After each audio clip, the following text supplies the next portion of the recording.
네, 오늘 밤에는 기도에 앞서서 아브라함과 아비멜렉 그런 제목으로 잠시 말씀을 나누겠습니다. 지난 몇 차례에 걸쳐서 롯의 이야기를 했는데요. 롯에 관해서는 참 아쉬움이 많이 남습니다. 우리는 롯의 이야기를 거울로 삼아야 하겠어요. 이제 오늘 말씀은 아브라함의 이야기를 다시 보여주고 있습니다. 이 사람의 성품이나 습관은 쉽게 변하지 않습니다. 아무리 은혜를 받고 또 하나님을 사랑한다 할지라도 그렇습니다. 오늘 아브라함은 또다시 연약한 모습을 보여주고 있어요. 아브라함은 아비멜렉 앞에서 자기 아내 사라를 또 누이라고 했습니다. 당당하게 아내라고 말하지 못했어요. 전에는 애굽 왕 바로 앞에서 그렇게 말했습니다. 사라 역시 아브라함을 남편이라 부르지 못하고 오라비라고 했습니다. 그런데 아브라함으로서는 좀 부끄러운 이야기이지만 이 이야기를 기록한 뜻이 있습니다. 아브라함과 사라는 이런 연약함을 극복하고 그 허물을 해결한 그에 비로소 이삭을 낳고 하나님의 축복을 온전히 받게 될 것입니다. 아마도 아브라함은 두 번이나 같은 실수를 되풀이하는 가운데 하나님 앞에 자신의 나약함과 잘못된 처신에 대해서 철저히 회개했을 것입니다. 그리고 지난번에도 말씀했지만 성경은 진실한 책입니다. 성경은 비록 가장 위대하고 가장 존경받는 사람의 기록이라 할지라도 그것을 기록함에 있어서 매우 진실하고 공평하게 기록한다는 것을 우리에게 보여주고 있습니다. 오늘 아브라함이 남방 그랄 지방으로 이동하여 간 것은 아브라함은 목축업을 하였기 때문에 초장의 사정에 따라서 언제든지 이동을 했습니다. 그래서 그의 집은 장막집 텐트하우스였습니다. 이것은 이제 임시 거처라는 말인데요. 그 이후 장막집이라는 말은 하나의 상징적인 말이 되어서 이 땅에 거하는 모든 사람들이 거하는 집을 그저 장막집이라고 말하고 우리 육신도 영원히 잠시 머무는 것이기 때문에 장막집이라고 그렇게 표현하기도 합니다. 이제 아브라함은 그랄 지방에 내려와서 그랄 왕 아비멜렉에 또다시 약해지고 말았어요. 사라는 90세가 가까웠지만 여전히 참 맵시가 있고 아리따웠던 것 같습니다. 아브라함은 생각하기를 그랄 왕 아비멜렉이 사라를 보고 탐이 나서 사라를 취하한다면 아마도 아비멜렉에게 넘겨줄 심산이었던 것 같아요. 그래서 아브라함은 아내를 아내라 못하고 누이라고 한 것 같습니다. 실제로 사라는 아브라함에게 이복 누이라고 오늘 본문은 말씀합니다. 그래서 사라 보고도 자신을 오라비라고 부르도록 그렇게 한 것 같아요. 참으로 이제 답답한 일입니다. 아브라함은 지금까지 크게 세 번의 실수가 있었어요. 첫째는 아브라함이 애굽에 내려갔을 때 애굽의 바로 앞에서 사라를 아내라 못하고 누이라고 했습니다. 둘째는 하나님이 아브라함에게 사라를 통해서 분명히 아들을 주신다고 약속을 했는데도 시간이 흘러도 사라에게 태기가 보이지 않자 사라의 말을 듣고 젊은 하갈을 취하여 이제 아들을 낳아서 그 인간적인 방법으로 대를 잇고자 하는 것입니다. 셋째는 오늘 아비멜렉 앞에서 다시 아내를 누이라고 말한 것입니다. 성경이 아브라함의 모습을 소상하게 말씀하는 것은 무엇 때문일까요? 첫째로 인간은 언제든지 약해지고 그리고 넘어질 수 있다고 하는 것을 보여줍니다. 우리의 위대한 믿음의 조상도 실은 이렇게 연약했고 여러 번 실수했습니다. 이것이 인간의 참 모습인데 우리는 아브라함보다 훌륭하지 못합니다. 우리는 이 사실을 인정해야 합니다. 아무튼 하나님은 아브라함을 의롭다 하셨어요. 아브라함의 의로운 행위를 보시고 의롭다 하신 것은 아닙니다. 하나님의 약속을 믿은 그 자체로 의롭다 하시고 구원을 보증하신 것입니다.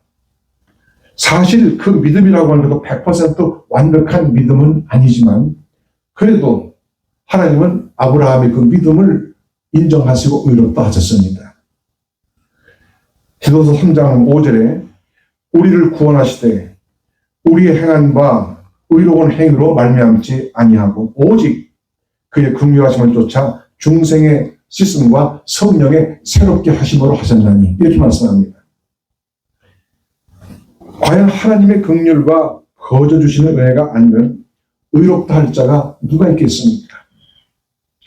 연약한 아브라함과 사라를 부르신 것처럼 연약한 우리를 불러서 의롭다 하십니다. 우리의 믿음이라고 하는 것도 많이 부족하지만 그래도 그 믿음을 의롭다고 인정하세요. 아브라함이나 사라나 다 연약한 사람들이에요. 반복되는 실수가 있었습니다. 이처럼 하나님은 허물과 실수가 많은 우리를 부르셨어요. 먼저 부르시고 먼저 의롭다 하시고 그러고 나서 참으로 의로우신 우리 주님을 닮아가게 하십니다. 이 과정은 오래 걸려요. 평생 걸립니다. 그런데 이것이 은혜입니다. 이 세상 종교는 인간이 먼저 의롭고 인간이 먼저 완전해져야 합니다. 그래야 구원받고 그래야 해탈에 이릅니다. 그러나 이것은 불가능합니다. 인간은 100년에 1000년을 노력해도 1000년을 수양해도 하나님의 기준에 도달할 수 없어요. 그러나 주님의 종교는 그렇지 않습니다. 먼저 속죄하시고 먼저 의롭다 하시고 먼저 구원하시고 먼저 그의 자녀 삼으시고 그리고 나서 거룩하신 일을 한 걸음 한 걸음 닮아가게 하십니다. 우리가 의롭다 하심을 이용해도 얼마든지 넘어지고 실수할 수 있어요. 아브라함도 그렇잖아요. 그러나 주님이 함께 하세요. 우리는 결코 버림받지 않습니다. 우리의 지난 날들을 생각하면 하나님의 은총이 참으로 크심을 고백하지 않을 수가 없습니다. 성령의 위로가 오늘 저녁에 여러분 모두에게 임하기를 빕니다. 둘째로 아브라함은 아비멜렉으로부터 책망을 받았습니다. 하나님은 바로에게 하셨듯이 아비멜렉에도 똑같이 하셨어요. 아비멜렉은 사라를 취하여 동침하려고 했는데 하나님께서 현몽하셨습니다. 그리고 사라를 보호하시고 그에게 결코 손대지 못하게 하셨어요. 그녀에게 손을 대면 죽을 것이라고 엄중히 경고하십니다. 사실 아비멜렉이 평소 여호와 하나님을 한 번이라도 불러보기라도 했겠어요? 하지만 그날 밤 하나님이 아비멜렉에게 현몽하신 것은 하나님의 특별한 간섭이라 할 것입니다. 하나님의 경고를 받은 아비멜렉은 정신이 번쩍 나고 몹시 두려웠습니다. 그래서 그는 하나님께 말합니다. 나는 이 여인을 범하지 아니했습니다. 아브라함이 자기 누이라고 해서 내가 아내로 취하려 했던 것 뿐입니다. 이 하나님은 6절, 7절에 이렇게 다시 한번 아비멜렉에게 말씀하십니다. 하나님이 꿈에 또 그에게 이르시되 내가 온전한 마음으로 이렇게 한 줄을 나도 알았으므로 너를 막아 범죄하지 않게 하였나니 여인에게 가까이 못하게 함이 이 까닭이라 이제 그 사람의 아내를 돌려보내라. 그는 선지자라. 그가 너를 위하여 기도하니 네가 살려니와 네가 돌려보내지 않으면 너와 내게 속한 자가 다 정령 죽을 줄 알지니라. 예, 아브라함은 우리 믿음의 조상이면서 또한 선지자입니다. 맞습니다. 그렇습니다.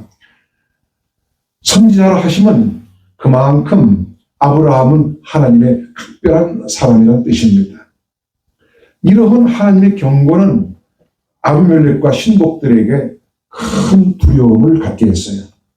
나아가서 하나님이 아브라함과 가족을 이방인들로부터 확실히 보호하시고자 하는 조치였습니다.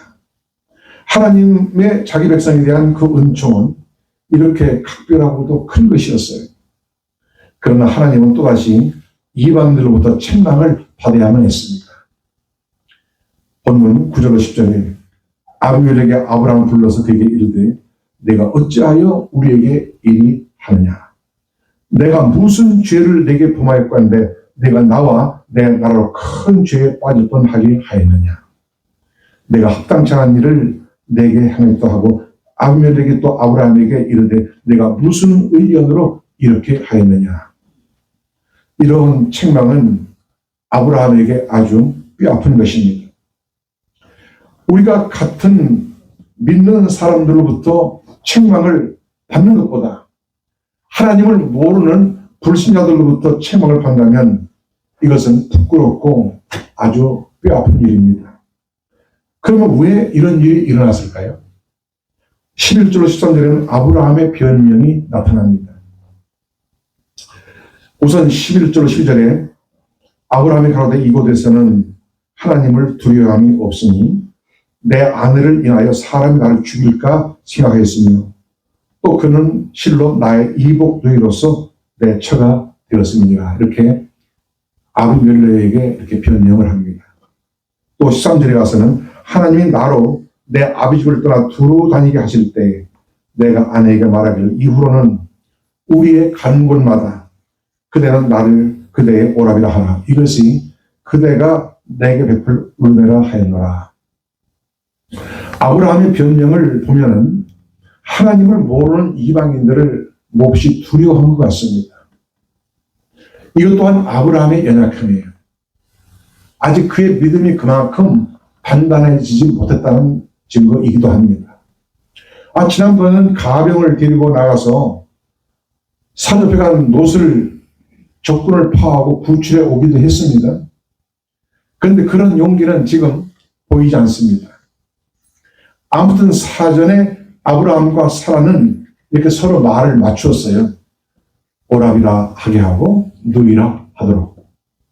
우리가 사람을 두려워하면 언제나 약해지고 죄에 빠질 가능성이 아주 큽니다.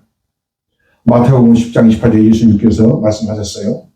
몸은 죽여도 영혼은 능히 죽이지 못한 자들을 두려워하지 말고 오직 몸과 영혼을 능히 지옥불에 멸하시는 이를 두려워하라. 이렇게 말씀하십니다. 우리와 함께 하시는 주님은 이 세상 그 누구보다도 크고 강하십니다. 우리는 이 믿음의 굴길에서 언제나 강하고 담대해야 합니다. 이 세상을 사는 동안 때로는 사람이 나를 두렵게 하고 때로는 나를 둘러싸고 있는 환경이 나를 두렵게 할 때도 있어요. 그렇지만 그 어떠한 경우에도 우리는 주님 안에서 강하고 담대해야 합니다. 우리 각자에게는 사명이 있어요. 사명이. 이 사명이 남아있는 한 절대 죽지 않게 하십니다. 보호하십니다. 다 자기 할 사명을 감당하게 하세요. 우리는 우리와 함께 하신 주님을 반드시 믿어야 합니다. 그런데 오늘 아브라함은 아비멜렉의 책망을 받았을 때 솔직한 고백을 합니다. 이것은 진실성을 가지고 이 일을 바로잡는 겸손한 회개자의 모습이라 할 것입니다. 주님의 성령이 감화하셔서 언제나 우리 모두를 강하게 하시기를 축원드립니다. 셋째로 하나님은 아브라함을 아비멜렉 앞에서 크게 높여 주셨습니다. 하나님은 아브라함을 선지자라 하시고 그를 살려 보내라고 아비멜렉에게 경고하시면 아브라함을 크게 높이신 것입니다. 우리가 하나님의 자녀가 된 것은 우리의 신분이 이미 크게 높아졌다는 것을 우리가 알아야 돼요. 47절에 이제 그 사람의 아내를 돌려보내라. 그는 선지자라. 그가 너를 위하여 기도하리니 내가 살려니와 네가 돌려보내지 않으면 너와 내게 속한 자가 다 정령 죽을 줄 알지니라. 반드시 죽는다. 지극히 높으신 분이 나를 보호하시고 높여주실 때 우리는 높아진 것입니다. 아브라함은 비록 잘못은 했지만은 그가 하나님을 경외하고 하나님을 사랑하는 것은 사실이. 우리가 때론 약해지고 실수가 있을지라도 우리가 주님을 믿는 것은 사실입니다. 우리는 중심으로 뉘우치고 주님의 십자가를 붙들 때 하나님은 나를 높이시고 또 나에게 더 큰 은혜를 베푸실 것입니다. 또 말씀하지만 성도는 존귀한 자입니다. 존귀하신 하나님의 자녀이기 때문에 하나님이 아브라함을 높이신 것은 단지 말로서만 아니라 아브라함이 아비멜렉을 위해서 기도하게 하심으로써 확실하게 높여주셨습니다. 즉 아브라함의 기도를 하나님은 들으시고 아비멜렉의 집에 가한 징계를 풀어주신 것입니다. 땅에서 매는 하늘에서 매이고 땅에서 풀면 하늘에서 풀어주시는 거예요. 하나님은 사라의 일로 아비멜렉의 집에 태를 다 닫으셨어요. 만약 이대로 태를 다 닫으시면 아비멜렉의 가문은 완전히 멸망하게 될 것입니다. 하나님이 어떤 심각한 질병을 내리셔서 아비멜렉의 집의 생산을 다 멈추게 하신 것입니다. 이러므로 아브라함이 아비멜렉을 위해서 기도하였는데 하나님은 그 기도를 다 들으시고 다시 아비멜렉의 집에 임한 징계를 해제하셨습니다. 하나님이 우리를 높이시는 때가 언제일까요? 우리의 기도를 들으실 때입니다. 우리는 종종 이러한 체험이 있어야 합니다. 이것이 우리의 기쁨이고 우리의 힘이에요. 하나님은 또다시 아브라함에게 전화 위복의 은총을 베푸셨습니다. 일찍이 바로가 아브라함에게 했듯이 아비멜렉은 아브라함에게 우양과 노비를 넉넉히 주고 게다가 아브라함 편안히 거할 땅까지 제공했습니다. 그리고 아비멜렉이 이제 사라를 위해서 별도로 은 1000개를 주었어요. 16절에 내 수치를 풀게 하였느니라고 했는데 이것은 내 억울함을 풀어준다 그런 뜻입니다. 은 1000개의 값이 얼마인지는 모르지만 요셉이 아브라함의 증손자 요셉이 애굽의 노예로 팔려갈 때 그 형들이 팔아먹었잖아요. 요셉을. 그때 미디안 상인들로부터 은 20냥을 받고 은 20개를 받고 요셉을 팔았습니다. 은 20은 당시 남자 한 사람의 노예 몸값이었습니다. 자, 이걸 감안하면은 아비멜렉이 은 1000개를 주었으니 이것이 얼마나 큰 금액이겠습니까? 이렇게 크게 보상함으로써 아비멜렉은 사라의 명예를 회복시켜 주었습니다. 이걸 보면 아비멜렉이 이방인이라 할지라도 훌륭한 사람인 것을 알 수가 있는데 이것은 다 하나님의 섭리 가운데서 이렇게 되어진 것입니다. 전하 의복은 종종 하나님의 자녀들의 축복이기도 합니다. 지금도 우리 아버지 하나님은 그와 같이 우리에게 은혜를 베푸시고 축복하십니다. 우리가 허물이 있고 실수가 있고 그것 때문에 때로는 고통을 당할지라도 좋으신 우리 아버지는 우리를 더욱 성숙하게 하시고 그리고 화가 변하여 복이 되게 하실 것입니다. 우리가 믿음이 있다 하지만 언제든지 약해지고 실수하고 넘어질 수 있으므로 늘 우리는 근신하고 깨어서 믿음에 굳게 서야 하는 것입니다. 아브라함도 실수하고 다윗도 넘어지고 베드로도 시험에 걸렸어요. 특히 환경이 바뀔 때 내가 갑의 위치가 아닌 을의 위치에 놓이게 될 때 약해질 수가 있습니다. 그러나 하나님은 무소부재하시고 무소불능하신 하나님이십니다. 하나님의 자녀는 교만해도 안 되지만 비굴해져도 안 됩니다. 우리는 언제나 주님 안에 거하고 그 안에서 평안을 누려야 할 것입니다. 우리 주님의 영이 우리를 늘 감화하시고 언제나 우리를 강하고 담대하게 하시기를 예수님의 이름으로 축복합니다.